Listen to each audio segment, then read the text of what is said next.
Quiet that child or get out of first class. Brenda's voice cut through the cabin, moments before her hand struck across Leo's small face. Gasps erupted, but none louder than the silent truth passengers didn't yet know. This wasn't just any boy. His father, Elias Vance, the man who owned a piece of the airline itself, was watching, and the slap that seemed to humiliate a powerless child would soon shatter Brenda's career and shake the company to its core.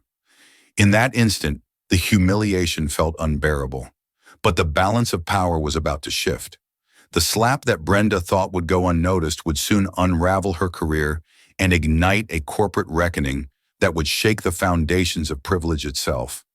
Elias Vance adjusted the cuff of his custom-tailored Bayonne suit as he guided his children, 8-year-old Leo and 12-year-old Nina, down the expansive jet bridge toward Azure Wings Airline's flagship A380 aircraft for their flight from Chicago to San Francisco. Despite owning a fleet of private jets that could circle the globe, Elias occasionally flew commercial with his family. It was a way he felt to stay connected to the everyday experiences that his immense wealth might otherwise shield him from. His latest innovation in quantum computing had just propelled his net worth past the $1 trillion mark, a historic milestone that made him a global headline as America's first black trillionaire. Leo, a bundle of energy, bounced with excitement, clutching a new Cosmic Ranger action figure. Now walked with a quiet confidence beside her father, already displaying the poise and sharp observational skills that would one day make her a formidable leader in her own right. As they arrived at the aircraft door, flight attendant, Brenda Walsh's practiced welcoming smile instantly evaporated. Her eyes narrowed her gaze, sweeping over their designer clothes and expensive luggage with unconcealed suspicion. "Coach boarding is from the rear entrance," she stated sharply, not bothering to even glance at the tickets in Elias's hand. Elias calmly held up their 3 first-class boarding passes. "We're in seats 1A through C," he said, his voice even. Brenda snatched the passes from his hand, scrutinizing them as if they were clever forgeries. Finding them legitimate, she reluctantly stepped aside with a tight-lipped, "Very well," then muttered just loud enough for them to hear, "Unbelievable. They'll let anyone fly up here with credit card points these days." As the Vance family made their way to their spacious seats, Elias noted the stark contrast in her behavior. A white family dressed in expensive but less refined clothing was greeted, also offered pre-flight champagne, and had their bags expertly stowed by the very same attendant who had treated his family with such disdain. "Daddy, why was that lady so mean to us?" Leo whispered, his innocent eyes clouded with confusion. "Some people's sons judge books by their covers, no matter how glossy the cover is," Elias answered quietly, helping his children settle into their seats.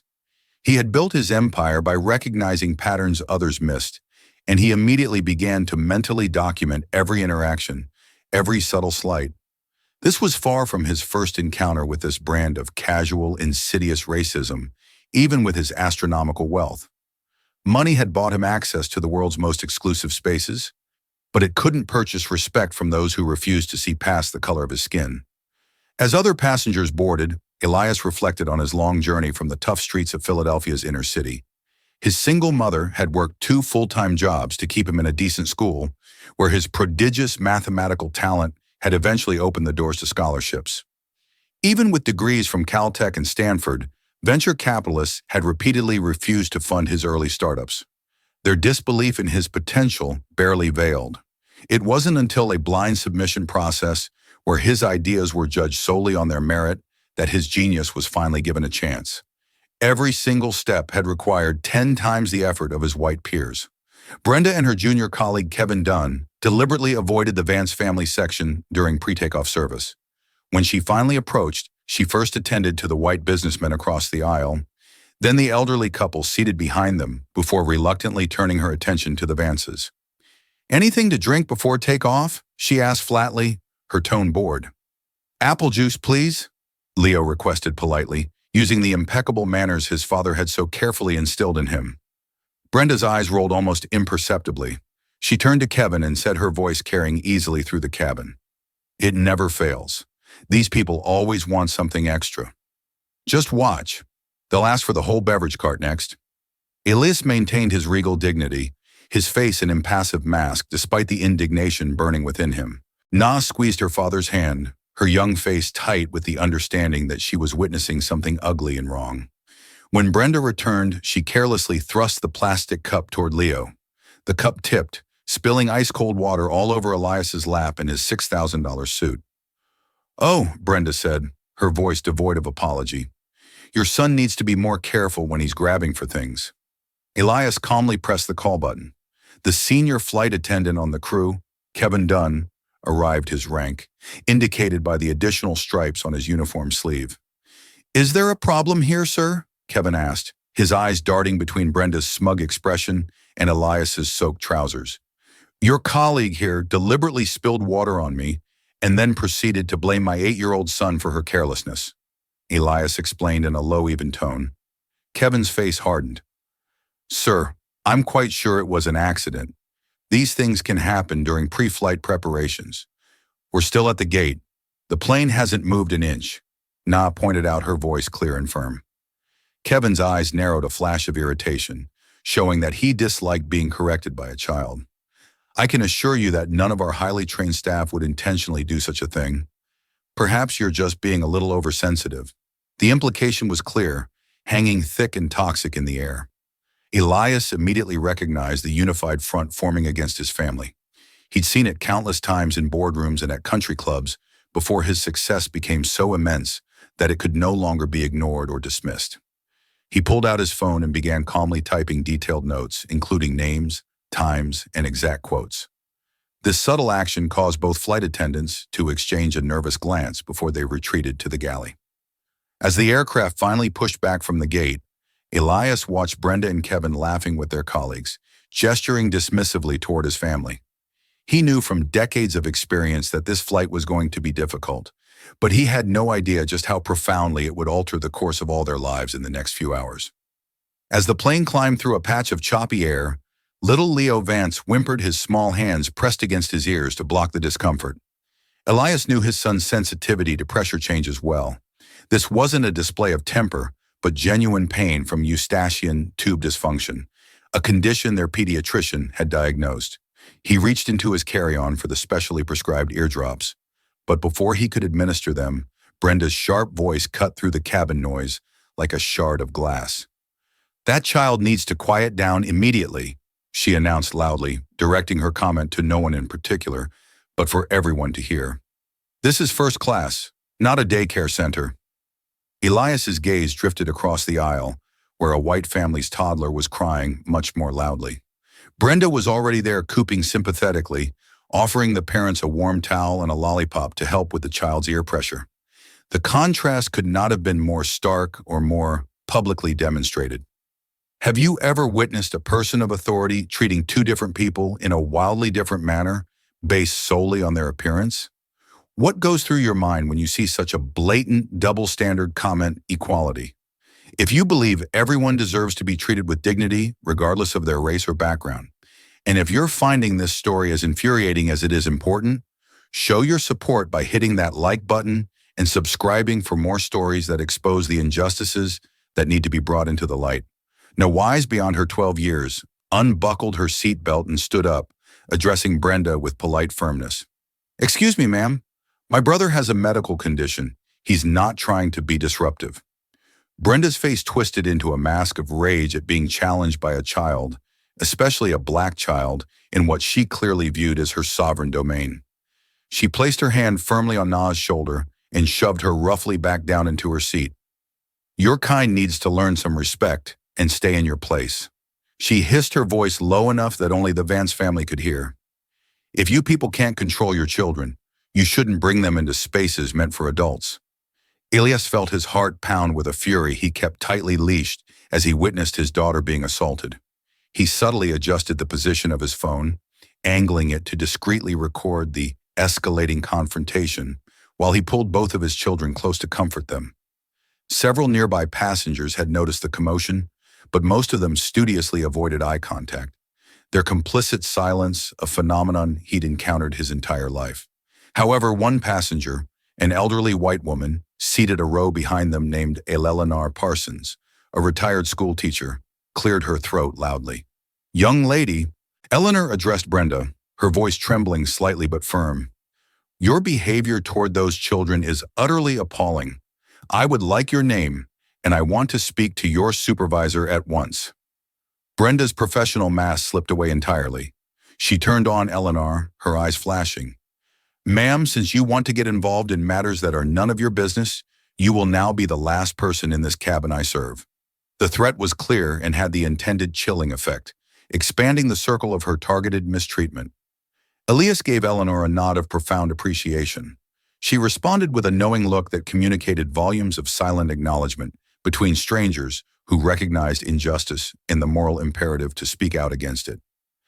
As the seatbelt sign switched off, Leo whispered urgently to his father that he desperately needed to use the lavatory. Elias pressed the call button. Brenda ignored it for nearly 10 minutes before she finally stomped over. "Yes," she demanded impatiently. "My son needs to use the restroom," Elias explained calmly.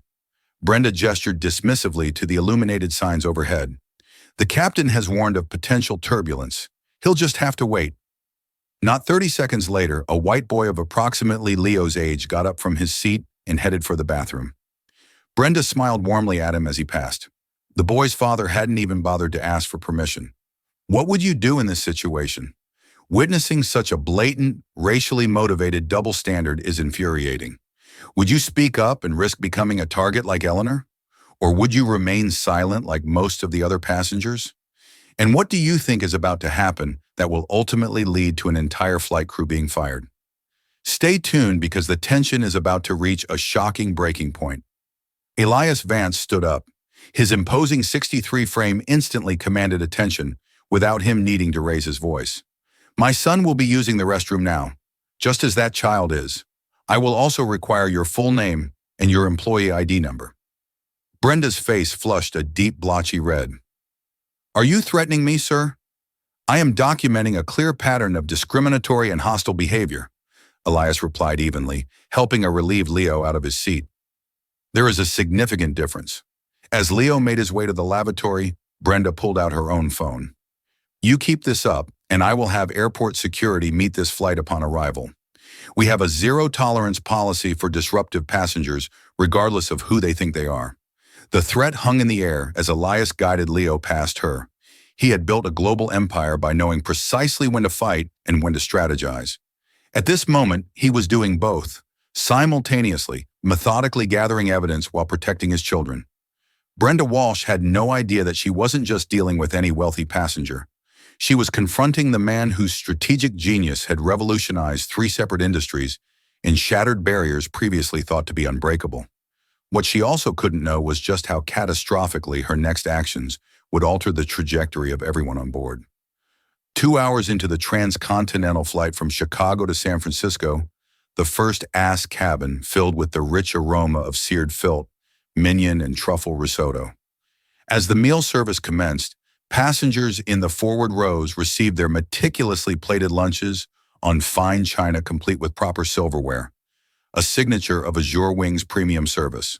Brenda moved methodically through the cabin, her service practiced and efficient, until she reached the Vance family's row. "We're out of the beef option," she announced flatly. Elias had clearly overheard her confirming to the passenger in the previous row that plenty of both the beef and chicken options remained. "The chicken will be fine," Elias replied, his composure unwavering, honed by decades of enduring similar demeaning treatment. When their meals finally arrived a full 20 minutes after everyone else had been served, the disparity was blatant. Leo's chicken was visibly cold. The sauce congealed into an unappetizing film on the plate. Na's vegetarian pasta was missing several key ingredients that the identical meal served to the passenger across the aisle clearly included. Elias's own plate looked as though the food had been deliberately slopped onto it, though he knew that would be impossible to prove. Leo looked down at his unappetizing plate, then at the dessert cart making its way down the aisle, laden with glistening slices of chocolate fudge cake. His disappointment was palpable, but he had been raised by his father to speak up politely when something was wrong. "Excuse me," Leo said in his small, polite voice as Brenda passed by with the dessert cart. "I think I might be missing my dessert." Brenda spun around her face, instantly hardening into a contemptuous sneer. There is no dessert included with the children's meal, but that other kid got cake. Leo pointed out his small finger, gesturing toward the other child in the cabin, who was happily devouring a large slice. Are you calling me a liar? Brenda's voice rose sharp and accusatory. Or are you just another one who's trying to get something for free? Several nearby passengers shifted uncomfortably in their seats. A businessman across the aisle cleared his throat. Excuse me, the boy is right. The menu states that all first-class meal services include dessert. Stay out of this. Brenda snapped at him before turning her venomous glare back to Leo. This is exactly the kind of entitled behavior I would expect. Leo, his eyes welling with tears at the public humiliation, reached his hand out tentatively toward his father's untouched slice of cake on the tray table, seeking the small comfort of a shared treat. Like a viper, Brenda's hand shot out and slapped Leo's small fingers with a force that left an angry red welt across his knuckles. Don't you touch what isn't yours, she hissed. The cabin fell into a deathly shocked silence. Several passengers gasped audibly. Leo's eyes overflowed with tears of both pain and humiliation. Yet he fought to maintain the composure his father had taught him. Elias remained preternaturally still, his face a granite mask of control, while his mind calculated his next move with the lightning-fast precision that had made him a legend in the business world. You hurt me? Leo whispered, a single tear escaping and tracing a path down his cheek. Something inside Brenda snapped at the simple factual statement. Perhaps it was the calm dignity of a child she had expected to dissolve into a tantrum. Perhaps it was the weight of the increasingly disapproving stars from the other passengers. Whatever the trigger, her self-control shattered. Her hand lashed out again, this time, striking Leo across his cheek with an audible crack that echoed through the stunned, silent cabin. Don't you dare accuse me of anything, you spoiled little brat! She spat, her face contorted with rage. Time seemed to stop. A woman behind them let out a small scream. Someone's wine glass tumbled to the floor. Leo sat frozen, utterly paxed, the red imprint of a grown woman's hand blooming angrily on his small face. Elias Vance had faced down hostile corporate raiders, battled systemic discrimination, and navigated outright hostility his entire life on his meteoric rise from the streets of Philadelphia to becoming America's first black trillionaire. He had always responded with cold strategic precision rather than hot reactive emotion. This supreme self-discipline had built his empire and broken countless barriers, but he had never ever witnessed someone physically assault one of his children. With a deliberate calm that belied the inferno of fury coursing through his veins, Elias pulled out his phone and pressed a single number on his speed dial. Brenda watched him, a smug, contemptuous expression on her face, clearly assuming he was calling some faceless customer service line where his complaint would be logged and promptly disappear into a corporate black hole. Julian Elias spoke quietly into the phone, his eyes never leaving Brenda's face. It's Elias. I'm on Azure Wings Flight 724 Chicago to San Francisco. I need you to contact Chairman Sterling immediately. A flight attendant named Brenda Walsh just physically assaulted my son twice. I have the entire incident on video. Brenda's smirk faltered for a fraction of a second, but she quickly regained her confident, belligerent stance. Sir, you aren't permitted to make phone calls during a flight, she said loudly for the benefit of the nearby passengers. And we don't appreciate passengers attempting to name drop or make baseless threats. Elias simply held her gaze as he continued speaking into the phone. Yes, I'll hold for the chairman. Then turning his gaze back to Brenda, he added in a quiet, chilling tone, You have no idea what you've just unleashed. Brenda rolled her eyes, convinced he was bluffing. She had dealt with entitled, difficult passengers who claimed to know people countless times. She had absolutely no way of knowing that Elias Vance's private equity firm owned a 22% stake in Azure Wings' parent company, or that Chairman Jonathan Sterling had personally flown to his office 2 years prior to beg for his investment during the airline's near-fatal financial crisis. As Brenda strutted away, whispering animatedly with her colleagues and casting disdainful looks back at the Vance family, Elias gently tended to his son's reamed face and hand with a cool cloth. The quiet dignity with which this powerful man comforted his injured child stood in stark, glaring contrast to Brenda's uncontrolled, venomous rage. Several passengers were now openly recording the aftermath on their phones. Their earlier reluctance to get involved incinerated by the unconscionable sight of a uniformed adult striking a child. What none of them, not even the belligerent Brenda, could possibly realize yet was that this single violent moment would trigger a catastrophic cascade of events. It would expose not just one flight attendant's deeply ingrained racism, but an entire corporate conspiracy of hatred and privilege that reached into the highest echelons of America's business elite. The ground was about to shift beneath all their feet. Elias Vance cradled his son Leo close, whispering soft reassurances, while pressing a cool, damp napkin against the child's blossoming bruise. Na, displaying the fierce protective instinct of an older sister, held her brother's other hand tightly and glared daggers toward the galley where Brenda Walsh had retreated with her colleagues. The cabin remained eerily quiet, the air thick with the unprocessed shock of passengers who had just witnessed an unformed airline employee strike an 8-year-old child in first class. In the galley, Brenda showed no sign of remorse as she huddled with lead flight attendant Kevin Dunn and 2 other crew members. Their hushed conversation was still clearly audible to several passengers seated nearby. "Can you believe the nerve of that guy?" Brenda scoffed smugly, adjusting her uniform, acting like he's someone important, threatening to call the chairman. "Give me a break." And Kevin Dunn shifted his weight, his eyes darting nervously toward the Vance family. "Brenda, do you know who that is?" "Some rich guy who thinks the rules don't apply to him and his bratty kids," Brenda replied dismissively. "That's Elias Vance," Kevin whispered urgently. "The tech billionaire. Actually, I read somewhere he's worth $1 trillion now." A brief flicker of uncertainty crossed Brenda's face, but it was quickly replaced by a hardened, resentful resolve.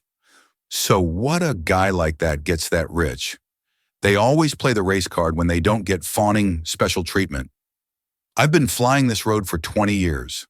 Nothing is going to happen to me." Back in his seat, Elias continued his phone conversation, his voice a paradigm of calm, measured control.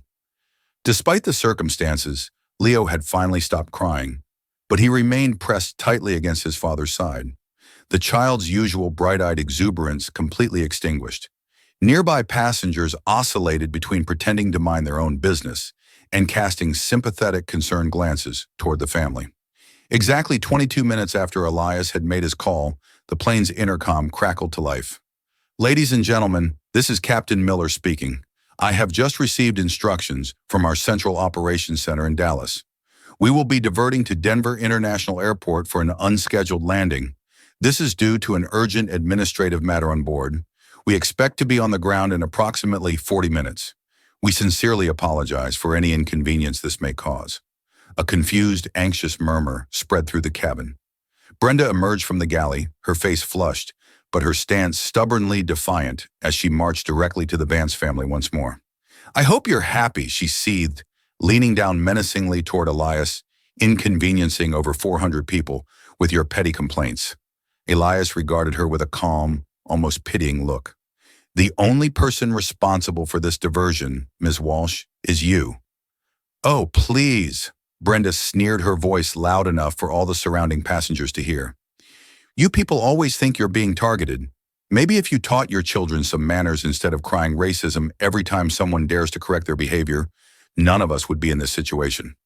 Several passengers audibly gasped at the unmistakable racial dog whistle. Eleanor Parsons, the elderly teacher who had defended them earlier, immediately slammed her call button. Brenda ignored it, her full venomous attention fixed on Elias. "I know what you're doing," she continued, her voice dripping with contempt. "Recording everything on your little phone, trying to set yourself up for a big fat settlement. Well, it won't work. I have rights too, and I'm documenting your disruptive and threatening behavior." Elias remained stone-faced, still holding the phone to his ear, though not speaking. Brenda, in her hubris, misinterpreted his silence as submission or perhaps even fear. "Hand over that phone," she demanded suddenly. "It is against airline policy and federal aviation regulations to record crew members." "No, it isn't," came a firm voice from across the aisle. It was a middle-aged man who identified himself as an aviation attorney. "Passengers are absolutely permitted to record their own experiences on an aircraft, including any and all interactions with the flight crew." Brenda's face contorted with pure rage at this public contradiction. "I wasn't talking to you," she snapped before turning her glare back to Elias. "The phone now." Elias finally lowered his phone an inch. "I'm currently speaking with Chairman Sterling of Azure Wings and Mr. Davies, your CEO. They're both on the line and have been listening to this entire interaction for the last several minutes. Would you perhaps like to have a word with them?" Brenda actually laughed a harsh, derisive sound. "Right. And I've got the Pope on line too. Your bluffs don't scare me."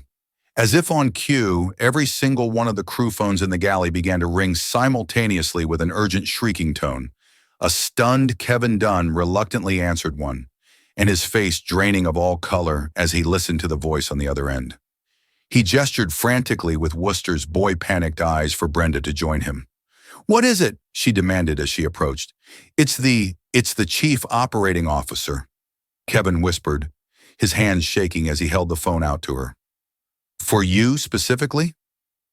The smug, defiant expression finally shattered on Brenda Walsh's face.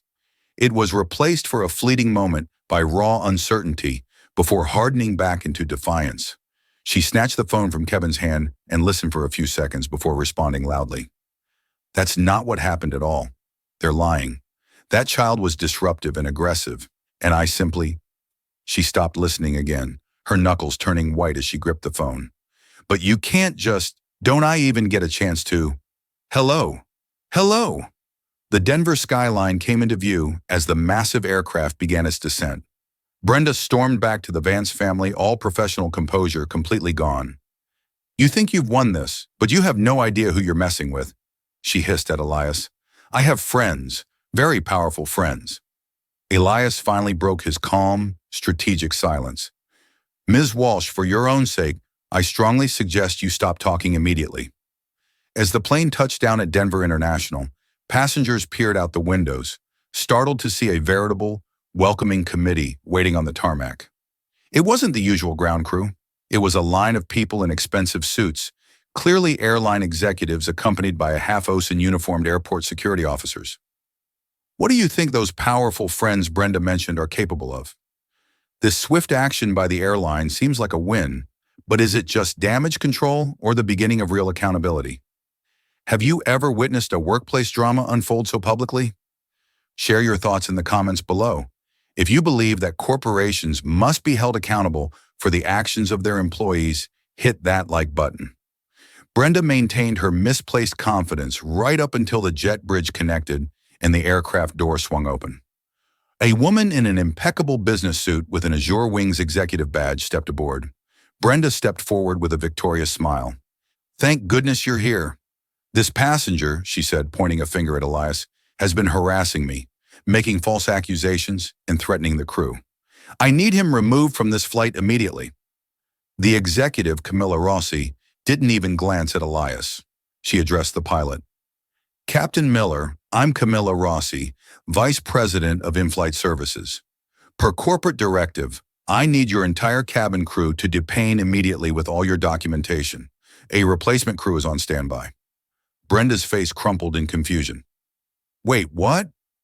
We're being deplaned, but what about them?" She pointed an accusing finger at the Vance family.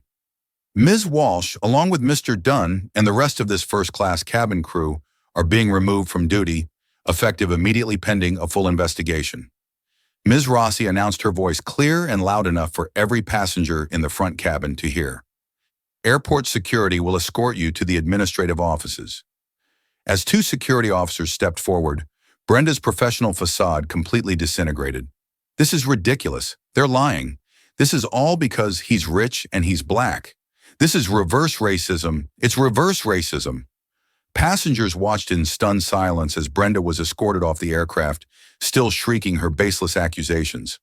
Kevin and the other crew members followed quietly, their faces ashen with the sudden catastrophic end of their careers. Through the windows, the passengers could see a fresh, new crew making their way across the tarmac. "Ladies and gentlemen," Camilla Rossi addressed the cabin, her voice calm and authoritative. "On behalf of Azure Wings Airlines, I extend our most sincere and profound apologies for this unacceptable incident and for the delay in your journey. A new flight crew will be taking over to ensure your safety and comfort for the remainder of the flight to San Francisco. We will be providing details of the compensation you will all be receiving before your arrival. She then approached the Vance family, directly kneeling down to be at eye level with Leo. "Young man," she said softly, "on behalf of every single person at our company, I want to personally apologize for your experience today. What happened to you and your family was inexcusable, and it does not reflect the values we stand for." As the replacement crew boarded, bringing with them fresh meals and premium amenities for every single passenger, Elias Vance watched the proceedings with a measured satisfaction. The immediate response from the airline was appropriate, a textbook case of crisis management. But he knew from long, hard experience that systemic problems rarely, if ever, had such simple solutions. What none of the other relieved passengers could possibly know was that this dramatic incident was far from over. It was merely the end of the beginning. In the terminal, as the plane refueled for its onward journey, Brenda Walsh broke away from her security escort. She sprinted toward the massive terminal windows overlooking the aircraft, her face a grotesque mask of pure rage. She began pounding on the thick glass, pointing a shaking finger directly at Elias and shouting words that the passengers couldn't hear, but could easily read on her lips.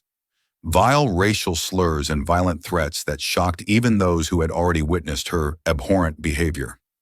Airport security quickly swarmed and restrained her, but not before dozens of passengers had captured the unhinged tirade on their phones. As she was finally dragged away kicking and screaming, her eyes met Elias's through the glass. In that single chilling moment, Brenda Walsh seemed to finally realize that her 20-year career was gone forever. What she couldn't possibly fathom was that this was merely the first small domino to fall in a sequence of events that would ultimately expose a web of corruption reaching into the highest echelons of corporate America. The powerful friends she had bragged about were real, and they were about to enter the fray. The new professional flight crew served the Vance family with impeccable courtesy and genuine kindness as the plane finally took off from Denver for San Francisco. Yet Elias's mind was already racing miles ahead, analyzing the incident not as an isolated case of one employee's bigotry, but as a critical data point in a much larger, more troubling pattern. His instincts, the very same instincts that had built his technology empire from the ground up, were screaming that something much more significant was happening just beneath the surface. Brenda's final desperate threat about her powerful friends hadn't felt like the empty bluff of a terminated employee. It had felt like a warning, one he would soon discover was all too terrifyingly real. As Azure Wings Flight 724 finally touched down at San Francisco International Airport, news crews were already assembled on the tarmac, their cameras aimed at the aircraft. Word of the incident, amplified by videos from passengers during the Denver stopover, had spread like wildfire across social media platforms worldwide. Elias calmly guided his children through the bustling terminal. Leo was still subdued, holding tightly to his father's hand, while Nana walked protectively on her brother's other side, her young face set with a grim determination. Have you ever seen justice delivered so swiftly and decisively? This seems like a clear-cut case, but we're only just beginning to peel back the layers of a much deeper problem. Comment accountability.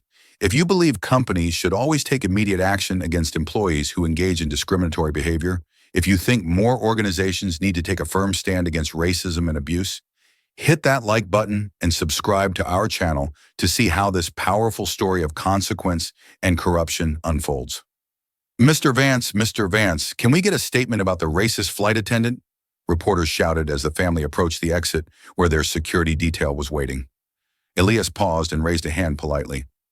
My children and my family have been through more than enough today. I have no comment at this time except to say this.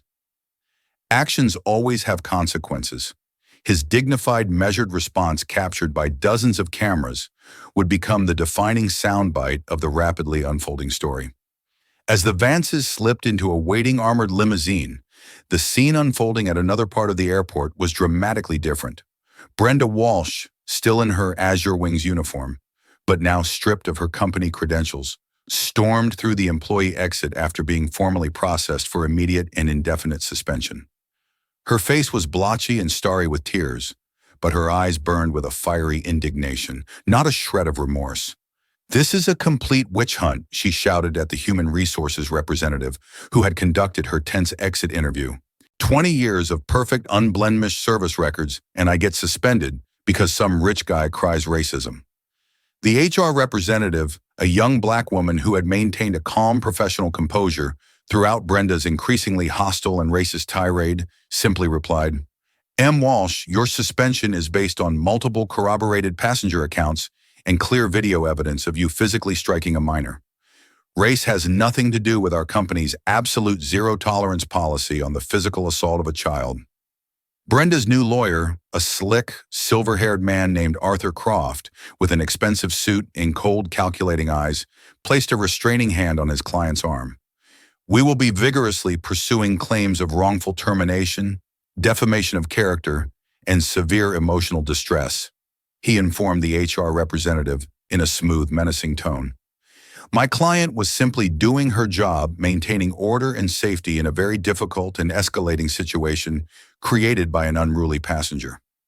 As they exited the building, Brenda was startled to see the Vance family's limousine pulling away from the adjacent private terminal. In a moment of sheer irrationality, she broke free from her lawyer's grasp and sprinted across the active pickup lanes, narrowly dodging a speeding taxi as she raced toward the departing vehicle. "You think you can ruin me?" she screamed, pounding her fists on the limousine's thick-tinted window as it slowed to make a turn. "You people are all the same. You use your money and you cry victim to get whatever you want." Inside the vehicle, Leo shrank back against his father as the woman who had struck him continued her unhinged tirade, now spewing a torrent of vile racial slurs that made Nana gasp. Elias calmly pressed a button on his phone console, activating the vehicle's exterior microphones and cameras, capturing every hateful word and crazed gesture of Brenda's public meltdown.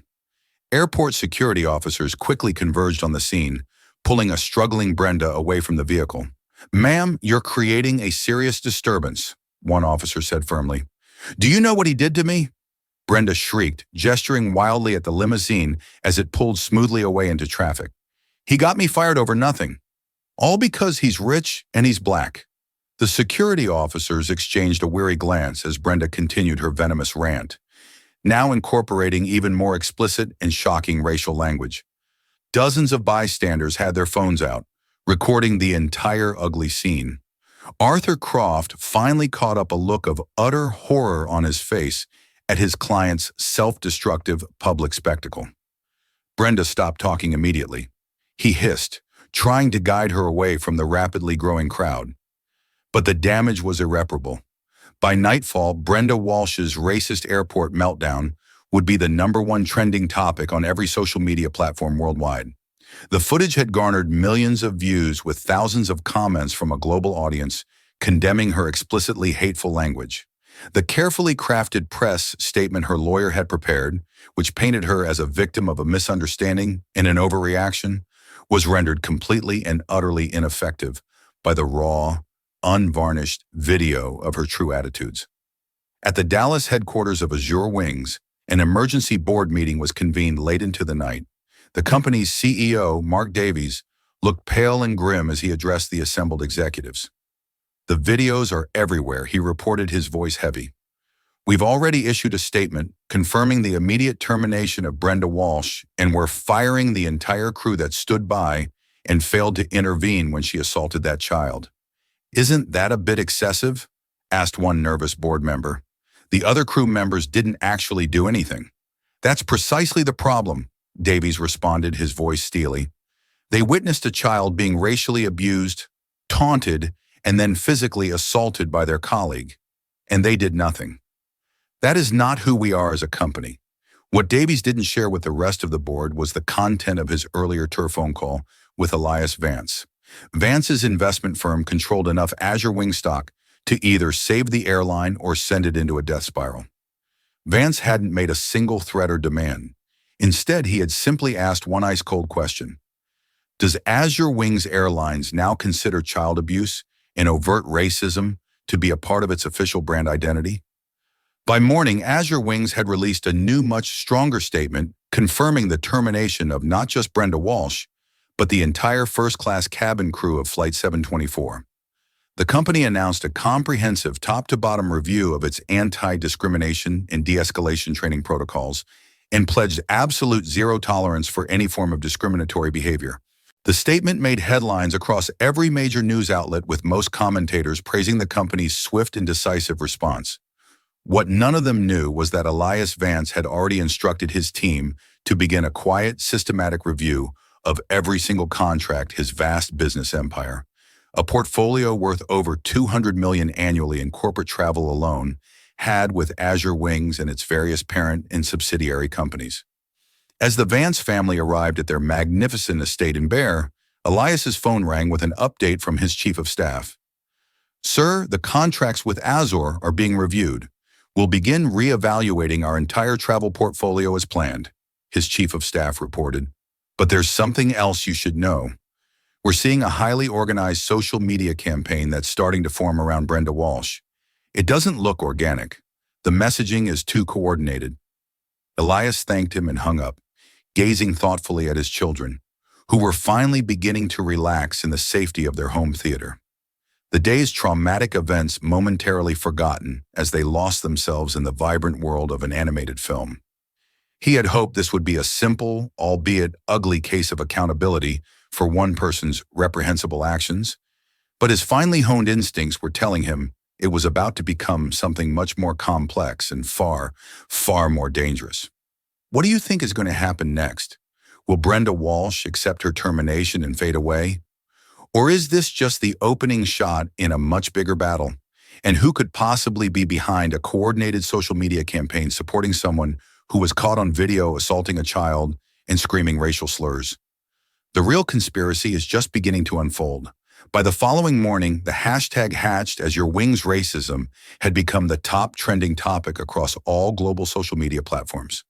The various video clips, Brenda Walsh slapping Leo Vance, her racist tirade in the cabin, and her unhinged meltdown at the airport, had been viewed over 50 million times.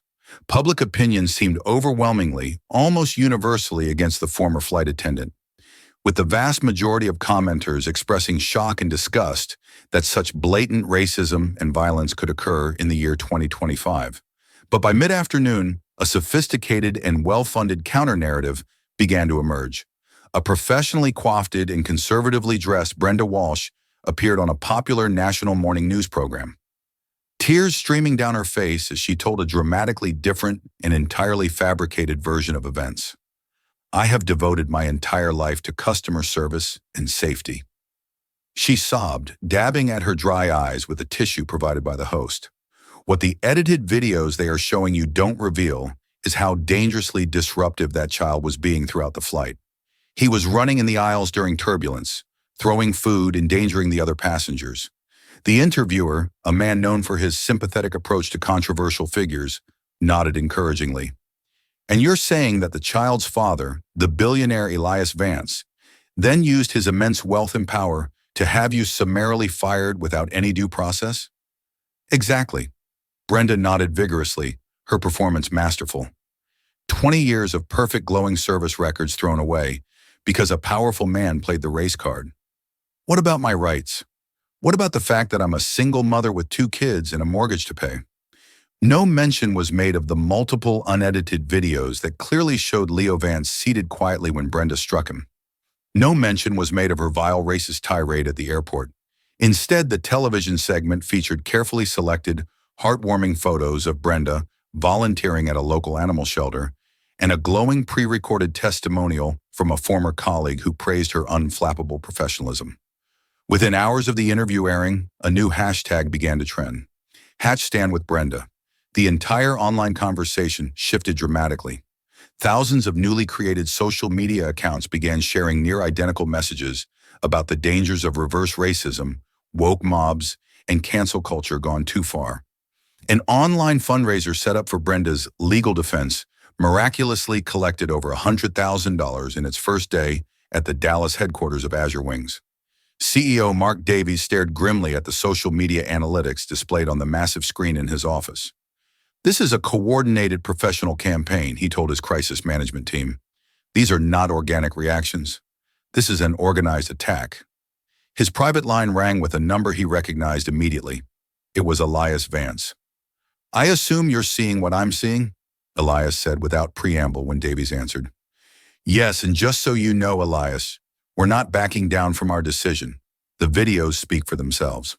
"It's bigger than your airline now," Morelius replied, his voice calm but firm. "My security team has already identified bot networks and sock puppet accounts, amplifying her message. Someone with very significant resources is backing her." As Elias spoke, his personal assistant discreetly alerted him to a breaking news story. Vance Innovations had just lost a $50 million government contract for cloud services that had been all but finalized the previous week. The official reason cited was a sudden administrative reconsideration, but the timing was too perfect to be a coincidence. Meanwhile, at the exclusive Crestview Preparatory School in San Francisco, Leo Vance had returned to his third-grade class. Elias had personally notified the school's administration about the flight incident, expecting them to provide additional support for his clearly traumatized son.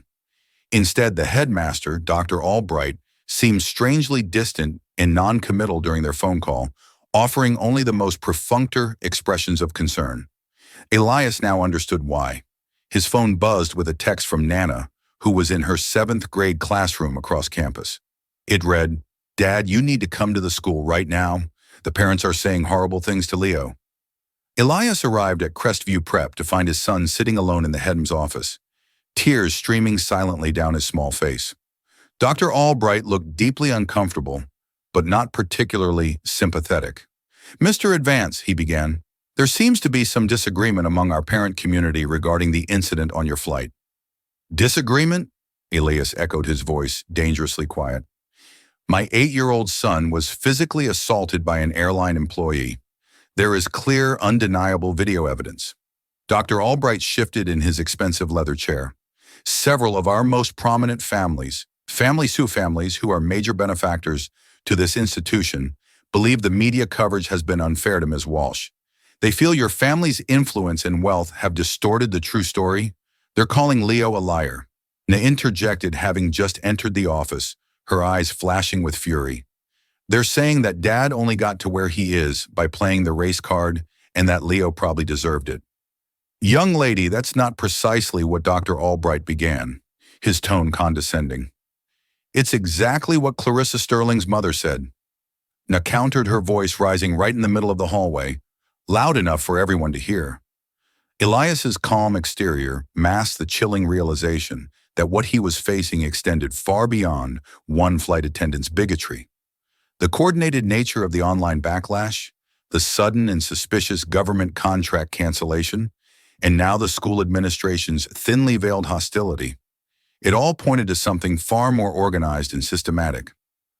"Dr. Albright," Elias said quietly, "are you suggesting that my children are no longer welcome at Crestview Preparatory School?" The headmaster's pained expression confirmed Elias's suspicion before he even spoke. "Mr. Vance, perhaps it would be for the best for everyone if Leo and Nina took some time away from campus until this unfortunate media attention dies down." In other words, Elias thought, protect the wealthy white families from the uncomfortable reality of racism rather than protect the black children who are actually being victimized by it. It was a depressingly familiar pattern, just playing out in a new, more expensive setting. As the Vances left the school, where reporters had somehow already gathered at the main gates, Elias ushered his children into their waiting car as a barrage of shouted questions followed them.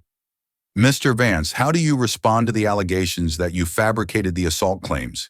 Is it true you threatened to buy Azure Wings Airlines and fire everyone? If Ms. Walsh wasn't immediately terminated, did you offer Crestview Prep a massive donation to cover up your son's behavioral issues?"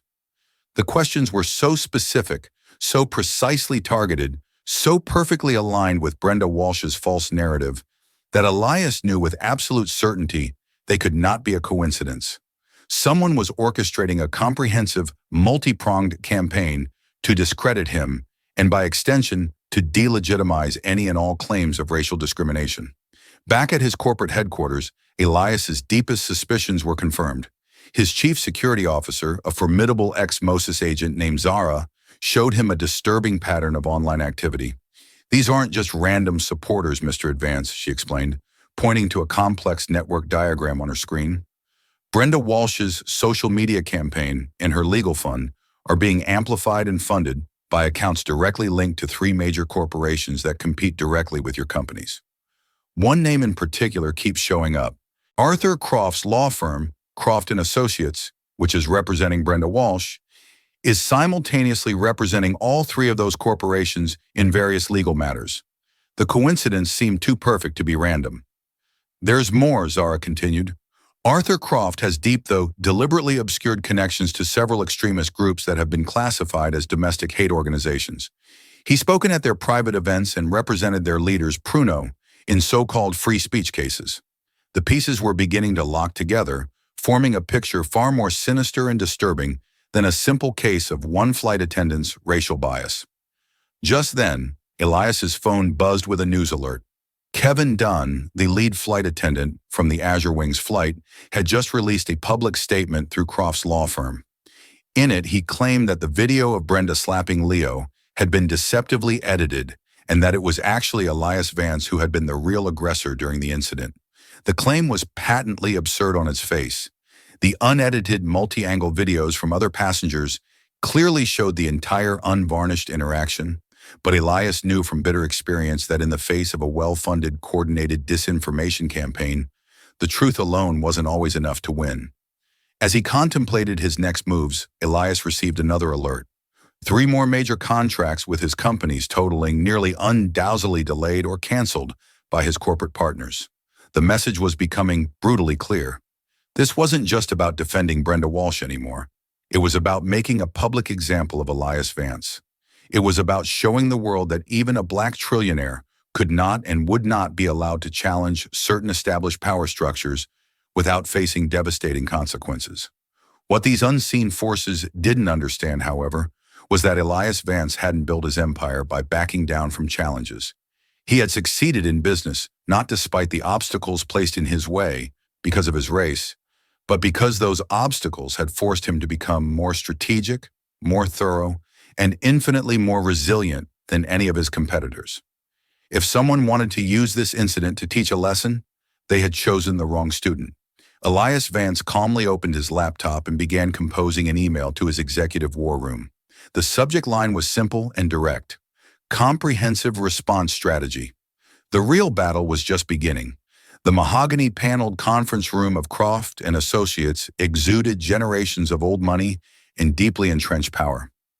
Brenda Walsh sat nervously at the end of the massive polished table, looking distinctly out of place despite her new designer outfit, which had been purchased with a small portion of the proceeds from her rapidly growing legal defense fund.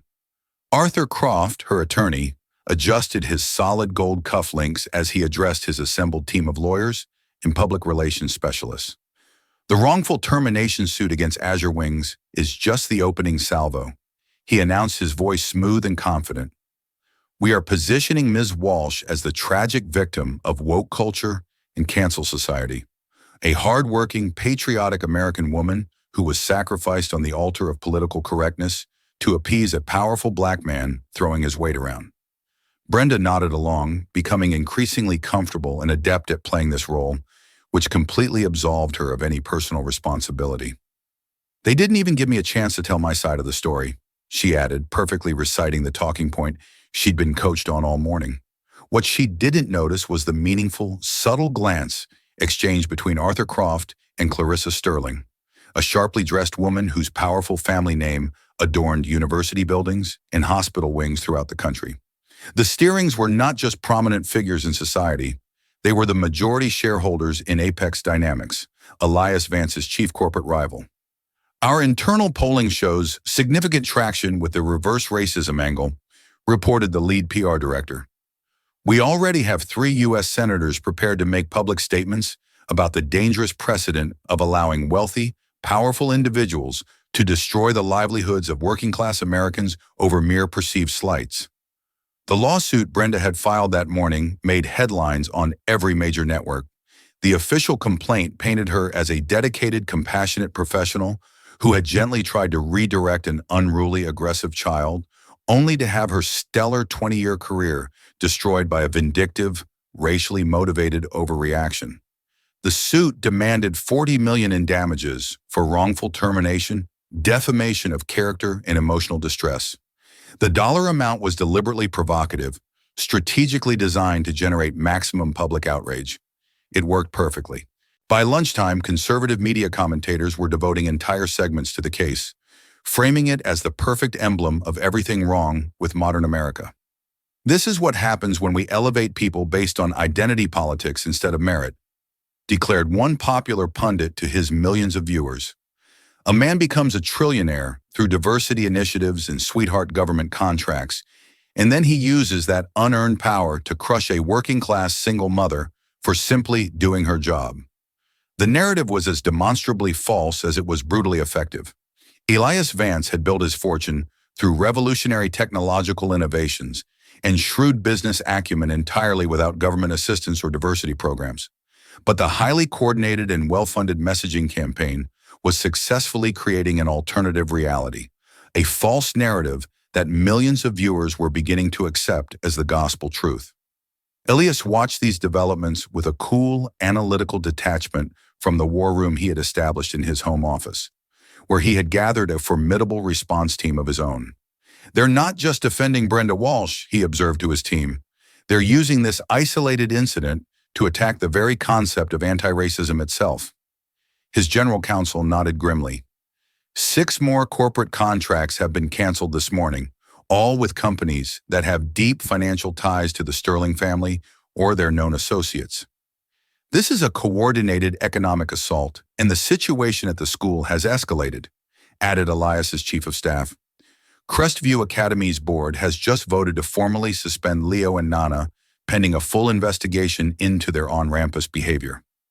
3 other prominent families have now withdrawn their children, citing that they no longer feel safe with your children at the school. Elias absorbed this flood of alarming information with the same calm, unnerving precision that had guided his ascent from abject poverty to unprecedented wealth. Where others might have seen only a series of devastating attacks, he recognized a clear pattern that was revealing his opponent's strategy, and more importantly, their hidden vulnerabilities. "They're attempting to isolate us both socially and economically," he concluded, his voice. "Even these are classic tactics used against anyone who dares to challenge deeply entrenched power, but they have made 3 critical and ultimately fatal errors." He stood and approached the large digital whiteboard where his team had been meticulously mapping the intricate connections between Brenda Walsh, Arthur Croft, the Sterling family, and the various media outlets and political figures who were amplifying their false narrative. "First," he said, tapping the screen, "they assumed I would respond to their attacks emotionally rather than strategically. Second, they have dangerously underestimated how much evidence we have already quietly gathered. And third, a slight confident smile touched his lips. They forgot to check what other companies I own." Elias gestured to his chief technology officer. "Activate Protocol Veritas." The CTO nodded and began typing rapidly on his laptop.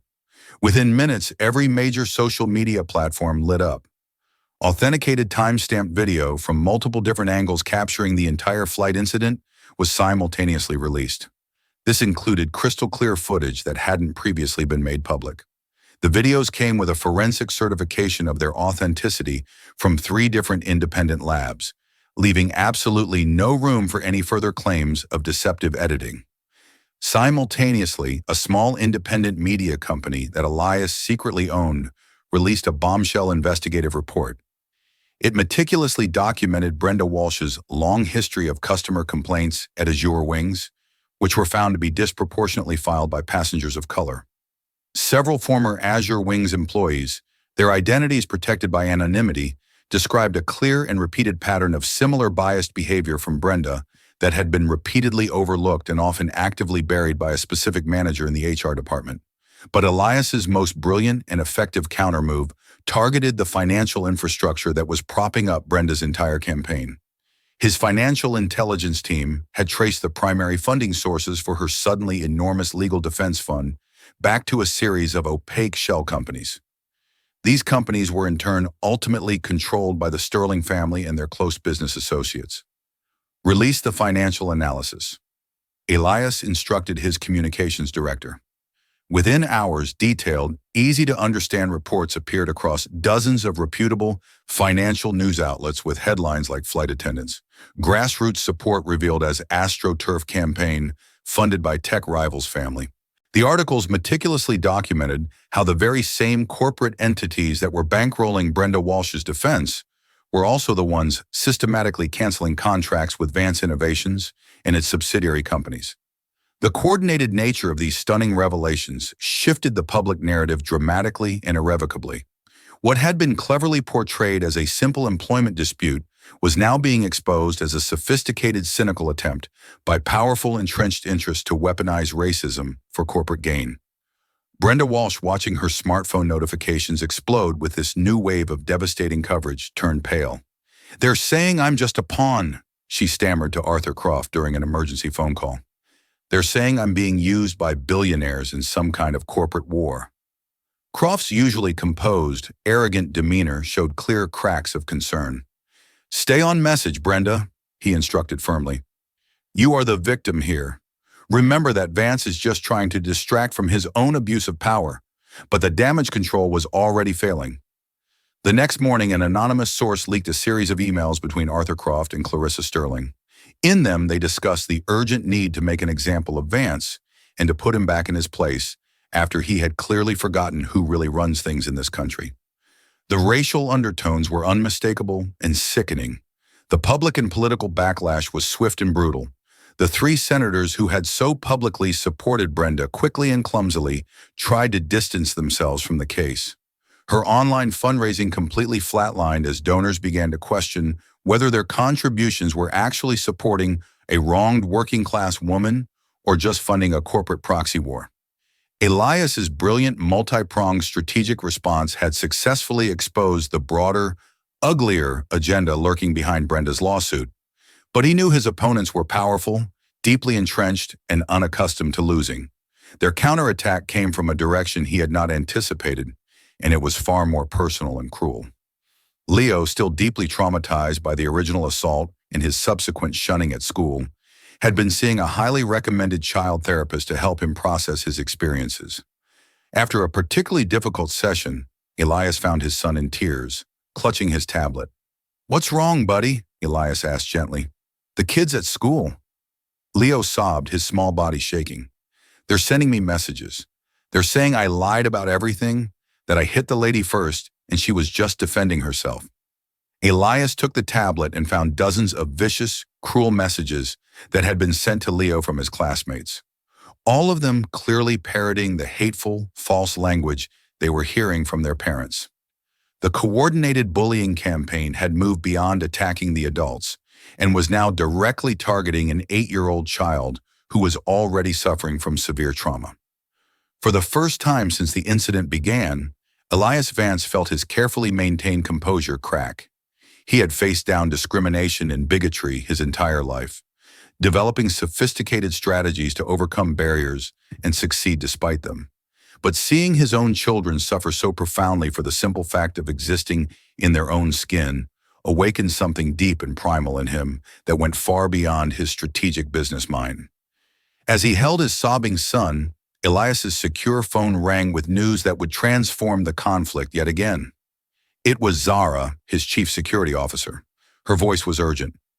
"Sir, we've traced the source of the hateful emails attacking Leo. They aren't just from his classmates' homes. The bulk of them are coming from inside Crestview Academy's administration building." The chilling realization dawned on him. This wasn't just about Brenda Walsh or even about a corporate rivalry anymore. The Steerings and their allies were willing to actively participate in the psychological torture of a child just to maintain their precarious position at the very top of America's social and economic hierarchy. For people like them, a black trillionaire wasn't a sign of progress. He was a dangerous anomaly that threatened the very system they had built and benefited from for generations. Elias Vance had always operated within that system, finding clever ways to succeed despite its inherent biases. Now, in this moment of profound pain and clarity, he realized the system itself needed to be exposed, dismantled, and rebuilt. With a newfound ironclad determination, he initiated the next phase of his response, a comprehensive, no-holds-barred investigation into just how deep and how wide this network of corruption and racial animus truly extended. What he was about to uncover would shock even him, a man who thought he had seen and understood the true face of American